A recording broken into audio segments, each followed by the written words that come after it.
Well, hey, Christ Covenant family, excited to continue our series devoted to the church as we begin a study through Titus, and we'll begin this week, obviously looking at all of chapter 1 of Titus in a sermon that I've entitled "Put into Order." It's actually the language Paul will use for what Titus is to do there in Crete. Now, Titus is a small book, but it is packed with content, and it really kind of highlights this truth. This is kind of the overarching truth of what's going on in Titus, that right belief leads to right behavior, both in the church. We'll see that kind of play out in Titus 1 with leaders, and then Titus 2 with kind of the whole church, and then in the culture. We'll see that in Titus 3, how the church is to behave in the culture. Or you might say it like this. We say right belief leads to right behavior. As I've heard somebody say before, our theology leads to our biography. And so kind of what we believe will determine both how we think, how we act, how we live.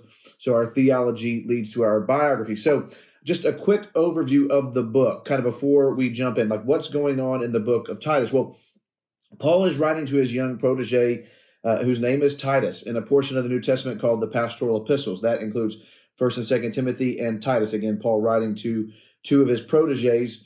And Titus was a Greek convert. He's mentioned 13 times in the New Testament. He apparently was very helpful to Paul in the mess that was the church at Corinth. So Paul now thinks he will be helpful to him in the mess that is the church at Crete. And Paul's pattern was this. He would plant churches, then come back and appoint elders. And it appears, there may be some debate about this, but he's writing this letter before he has appointed elders in Crete. And because of this, there have been some false teachers who have risen up to prominence in the church. And so Titus is being sent in order to appoint pastors, to appoint elders, godly men who will fix the mess that has been created by these false teachers. Now, specifically, what we'll see in chapter 1 is that in order to fix the mess in Crete, we're going to see that sound doctrine and sound leaders matter. Again, right belief will lead to right behavior. And in particular, in chapter 1, Paul will highlight the need for godly leaders versus the false teachers who have risen to prominence there. He will sort of, as you will see, it's interesting if you read through, and do that this week, read through chapter 1, and just compare and contrast the difference between the elders that Titus is to appoint and the false teachers who already have prominence there in the church. And then he'll turn his attention after that, after talking about these godly leaders that are to be appointed as elders and then rebuking the false teachers in the second half of the chapter.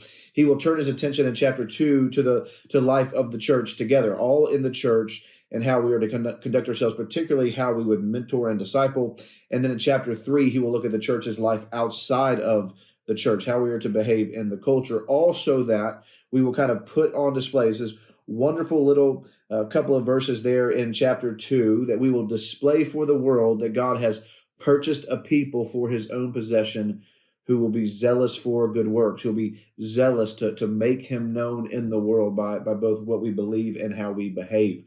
So excited to work through this book. I mean, to read through it. It didn't take long to read through the whole book. Read through it, pray through it, write down some questions, thoughts, and then we'll come together on Sunday and study it together. I look forward to seeing you then.